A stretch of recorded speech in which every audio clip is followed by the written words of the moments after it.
Welcome to the Regenerative Revolution. I'm Jackie Searcel.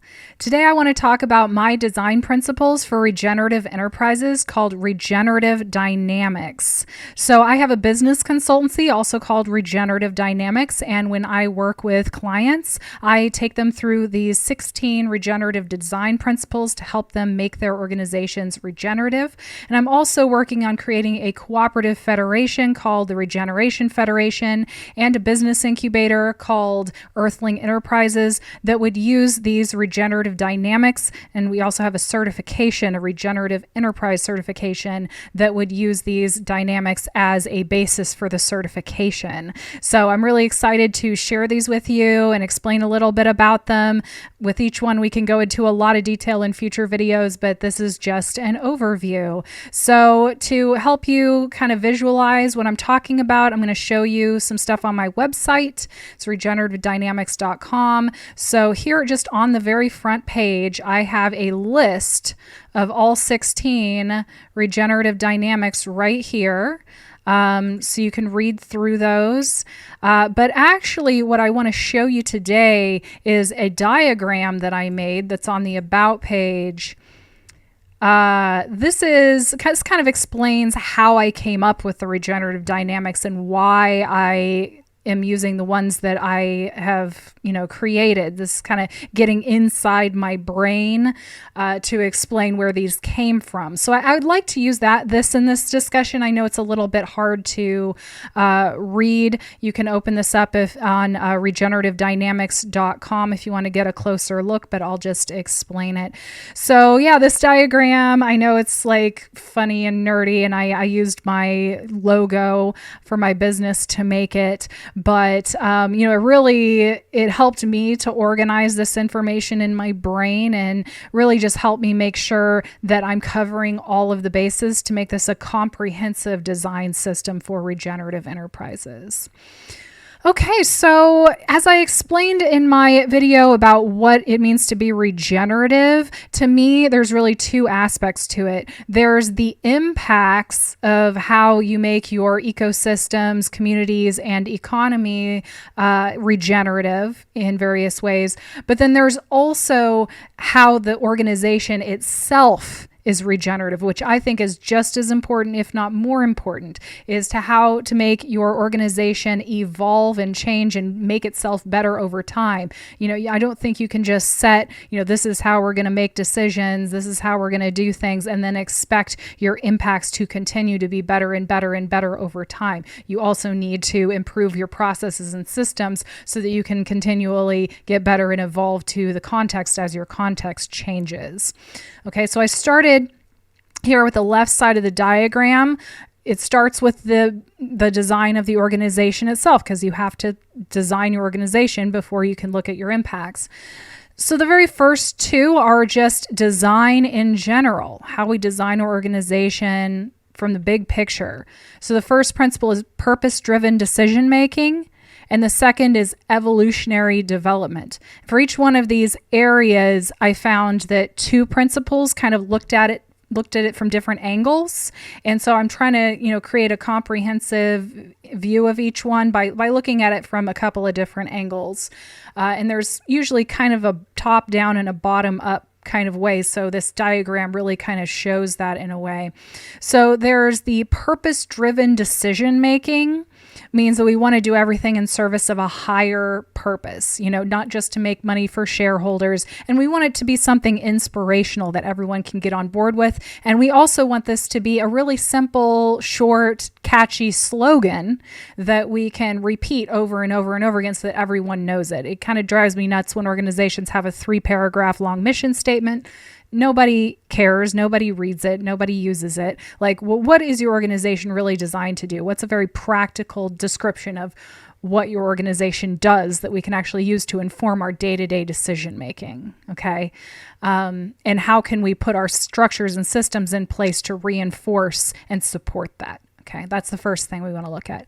Then evolutionary development is how do we, things like agile development, lean startup. How do we make our products or our systems evolve so that they can fulfill that purpose better and better and better over time. Okay, so those are the very first two principles, because I think they're really key to making the rest of the system regenerative. Okay, but within design, we also have cultural, financial, and governance systems. Okay, so looking at our culture, there's conscious leadership and authentic communication. So you can see how there's this kind of like top-down conscious leadership, and then there's a bottom-up authentic communication. But there's also in this, there's a personal leadership, because leadership isn't just about leading others. It's also about self-leadership, self-responsibility, self-management. Like that's also encompassed in conscious leadership. We want to be conscious of how we're doing this so we can get better at it over time, right? And then there's the authentic communication, and communication really here is the key word, that we want to improve our communication. And I really like the word authentic, because I think it broadly captures that we want to have honesty, but also there's some responsibility along with that. It's not just being honest, just saying whatever you think. It's about, taking a moment to really think about what is the authentic expression of what you have to say. What's the best expression of what you have to say, right? So we need to support our workers and everyone to use better communication skills. So whether that's employee trainings, our conflict resolution structures, there's lots of ways that we can support that happening better and better over time. Okay, so hopefully these two kind of are looking at the whole system to improve and support a healthy culture within our organizations. Then the next area is our financial structures. So the two principles I have here are responsible ownership and labor employed capital. Okay, so looking at it from two angles, from the owner's perspective, who are the owners? What do they care about? How are they responsible? Why are they responsible, right? In a previous video, I was talking about cooperatives, and I was saying how cooperatives kind of make your ownership, your members, you pick who's responsible, who's going to be more responsible for the business. And, one reason that I've not made these videos up until now is that it's really hard to explain these things, and there's lots of different ways to explain it. And so sometimes I know I'll say things and you might go, oh, that's not quite right. It's because I don't want to make this a 10-hour long video, right? Can't explain every little detail, but I know in that video I said something like, oh, well, your workers or your customers would be more responsible. It really depends on the context, because of course, you can't expect customers to be responsible for how a business functions. In a lot of businesses, clothing, how many people buy crap off Temu that was basically made by slave labor? So, obviously, in some instances, customers are not going to be very responsible. But in other circumstances, they might be. If they do have more of a connection to the company, maybe it's more like a membership kind of organization. Maybe you're paying for a recurring service, so you have more of a relationship. Maybe it is very customer-centric kind of a business. In that instance, it would make sense to have a consumer cooperative. So we want to ask these questions. Who is the most responsible? Who's going to be the most responsible for this business? Should we give them the ownership stake? Should we have them be the owners? Do we need outside owners? And if so, how do we help those owners feel more responsibility for the impacts of the organization? And then in labor employed capital, what that means is we want our workers to feel that they are using the capital that's been given to them to fulfill the purpose of the organization. We want them to feel that that's what's going on, to empower them to really utilize that capital in the best way to fulfill the purpose of the organization, and not have it feel like the employees are being employed to make more capital, to just make more money for the investors, right? We don't want that dynamic, right? That feels very disempowering, and it's not focused on the purpose. So how do we create that dynamic where the employees are using the capital to fulfill the purpose? There's lots of structural ways, things that we can put in place, and there's also a cultural component of that. Lots of ways we can accomplish that. Then there's the governance structures. Okay. So in here I have distributed authority and worker autonomy. Okay. Distributed authority, that's looking at what is your decision-making system. And I am obviously pushing here a particular kind of decision-making structure, and that is a distributed authority structure where you're pushing decision-making down and giving more decision-making power to the people who are on the ground doing the work. Okay. And if you heard my video about holacracy, I go into detail there about why I think holacracy and sociocracy and the kind of structures that are discussed in the book Reinventing Organizations are a really good way to do this. There are other ways that aren't discussed in that book to do this as well. But, I think it's important that we distribute that authority to make our organizations more adaptable, to utilize the power of our employees to work together and to come up with their own ideas, to use their creativity, to explore and create new and better ways to do things all the time. That's not going to happen if you have a very top-down kind of bottleneck structure where every decision has to go up a ladder and back down again. Watch my other video on that, and I'll make more videos about that in the future, I'm sure, because I feel this is really important for people to understand and get into that mindset of a better way to do governance. And then we have worker autonomy. So this is more about like work-life balance. This is more about how the employees engage with the company as far as whether you work from home, how you get time off, if you're allowed to decorate your desk, what clothing you can wear. And the idea here is that we want to give our workers as much autonomy as we can without sacrificing our efficiency or the quality of our product or service, obviously. So there's a balance here. There's some negotiation that needs to happen. There's a lot of debate in society today about whether work from home is a good idea or not. I think it's very contextual. Contextual. I think it really depends on your situation, what kind of company, how much the employees really need to meet and work together. I think it can work in some and in others it shouldn't. So, I see it as a kind of a discussion and a negotiation that needs to happen. And do you have systems in place that allow for that discussion and negotiation, or is it just one person kind of calling the shots and there's no way to, bring these things up and talk about them? You could also put like discussing pay and benefits and things and having some push and pull with this, hopefully without having to have a separate organization that's the union, which is why I'm in favor of cooperatives, because you have that democratic structure already built in. Okay, so that's all with the design structures, and I think we really need to build our organizations from the ground up using incorporation and governance structures to make them regenerative, to make all this easier to implement. And then on the other side, you've got the impact. The second half of the principles are all about how your organization interacts with the outside world. Okay. And so on the top level of this, you have just how do we deal with impact in general? The first principle is transparency and accountability. And the second is gamification. So to me, transparency and accountability are linked. You can't really have accountability without transparency. So we want to create more transparency, whether that's having a certification like the Regenerative Enterprise certification, just publishing information, even sharing with information within your organization, like open book accounting with your employees, letting them know where the company stands financially at any given time. Helps, the employees feel that they are engaged, they can see the impact that their jobs are making, and they can hopefully feel more engaged to do more. And then you also need accountability structures to hold people to, holding certain standards, like a certification, for example. And then gamification is the idea that we can make this fun. It doesn't have to be, you have to do this, you have to do that, right? Like, let's make it into a game. Let's keep score. Let's make it competitive. However, we can do that to engage people more in the process. And within impact, we have ecological, social, and economic, of course, the three areas of sustainability. So in ecological, I've got ecosystem regeneration and resource efficiency. Ecosystem regeneration, we want to leave the environment better than we found it. So that might mean actually doing regenerative agriculture, where we're improving the soil and improving biodiversity with the way that we farm.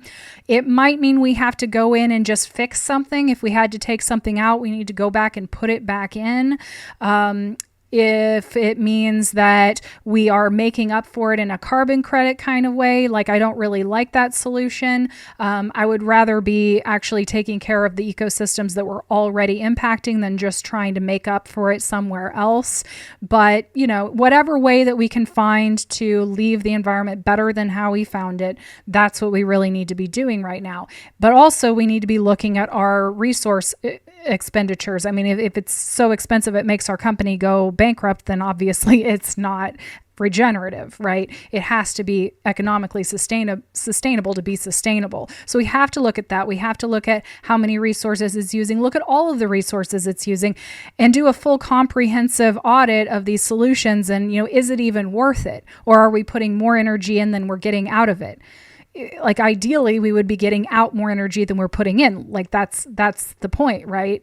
That's regenerative. So we need to find those solutions. And yes, they're hard to find, but I believe that they are there. I believe that we can do anything we set our mind to. Where there's a will, there's a way. And, if one way doesn't work, let's find another way. We just need to look outside the box and keep searching.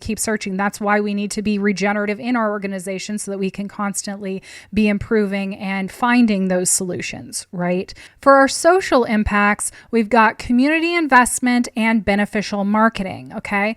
So community investment, to me, this includes the community within your organization. So things like, doing things for your employees, helping them be healthier, giving them health care, helping them get together and get to know each other and form a community amongst themselves. And then it's also about the communities that you impact. And I would really encourage organizations to first look at the communities that they're already impacting.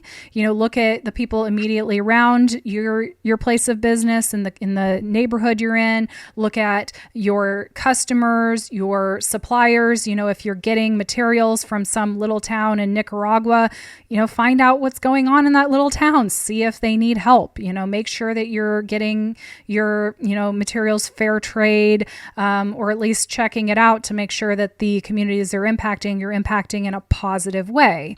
Okay.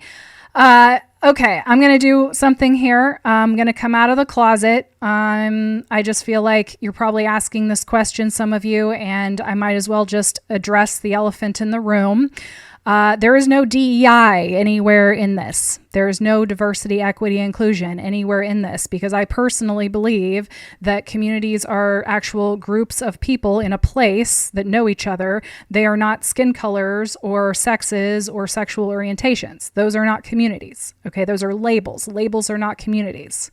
Okay, to me, if you want to help, people of color find a poor community that is high in people of color and just help them. And to help them, you need to listen to them. You need to go find out what's already going on in that community, find out what they want, what they need, find people who are already in that community who are already trying to provide those things and support them. Okay.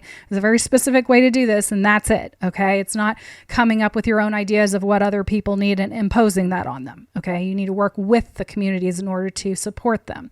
Okay. But just saying, oh, we're just going to hire more people of color. There's plenty of people of color who have plenty of money. Look at Vivek Ramaswamy. Like, he doesn't need any more money. Okay. But he's dark skinned. Does that mean that you should hire him over a white person? No, come on. Let's get real here.